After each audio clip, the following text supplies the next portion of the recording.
तो देखो दोस्तों, इस वाली में हमें करना क्या है, तो बहुत ही इजी क्वेश्चन है, एक नंबर में आया। अगर ये नहीं कर पाया तो भैया क्या ही कर पाए फिर। In what ratio, ratio find करना है तो साफ सीधी बात, नो बकवास है, तो सेक्शन फार्मूला लगेगा या फिर मिड पॉइंट फार्मूला लगेगा। ठीक है।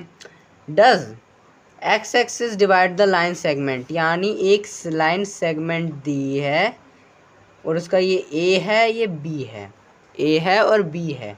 तो ए हमें दे रखा है 3,6 और बी हमें दे रखा है -12, -3। इतना हमें गिवन है। ओके ओके, कोई दिक्कत तो नहीं। ठीक है चलो।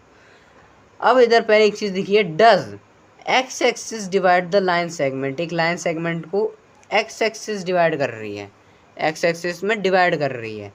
ये है एक्स एक्सिस, इसको कर रही है डिवाइड। अब वो हमें रेशियो फाइंड करना है। तो एक चीज़ मैं बता दूं, अगर वाई एक्सिस या वाई एक्सिस डिवाइड कर रही है तो वाई एक्सिस को ही करेगी, सिंपल सी बात है।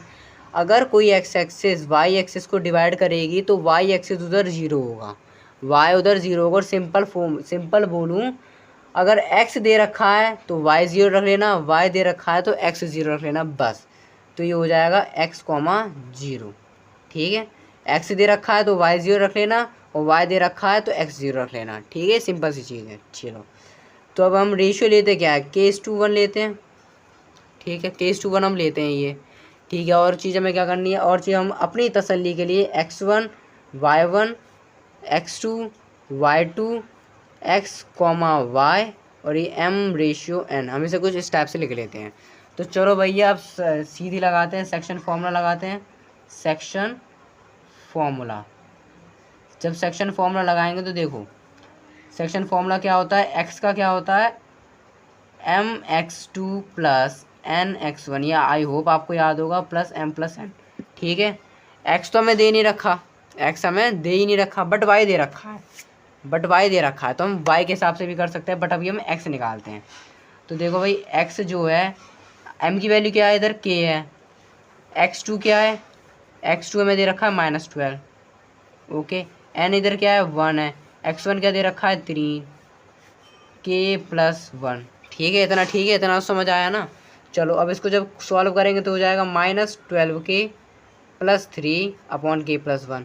इतना तो समझ आया ना भाई, ये x के इक्वल है। चलो ठीक है, इतना तो समझ आया ना। चलो ठीक है, अब y पे आगे बढ़ते हैं। y, अब जो y है, y क्या है, 0 दे रखा है ना। तो हम my2 + ny1/m+n, कुछ ऐसे ही होता है। m क्या दे रखा है, k दे रखा है, y2 क्या दे रखा है, -3 दे रखा है। ठीक है भाई, -3 दे रखा है और प्लस n दे रखा है 1, और y1 क्या दे रखा है, 6 दे रखा है। सिर्फ पुट करना है, अगर फॉर्मूला याद है तो पुट करना होगा, बाकी तो सारा काम हो ही जाएगा। बाकी k+1, इतना ठीक है। y की वैल्यू हमें 0 दे रखी है, बिकॉज x एक्सिस ने डिवाइड करा है। तो ये हो गया -3k + 6/k+1। ठीक है, k+1 जब इधर जाएगा तो 0 से मल्टीप्लाई होगा, और 0 से कोई भी चीज़ मल्टीप्लाई होगी तो 0 ही हो जाएगी। इतना ठीक है। तो ये किसके इक्वल आ गया, -3k + 6 के।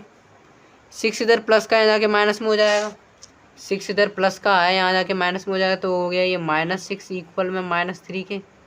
-3 के इधर गया, मल्टीप्लाई में है ना भाई, तो डिवाइड चला जाएगा। माइनस से माइनस कट गया, 2/1। तो जो k की वैल्यू है वो आई 2। तो जो k/1 था, हम इसको k/1 लिख सकते हैं, तो इसको हम 2/1 लिखेंगे। तो जो हमारा रेशियो निकला वो हमारा 2:1 निकला, और यही हमारा आंसर है। हालांकि हमने x एक्सिस को बेमतलब में निकाल लिया। ठीक है भाई।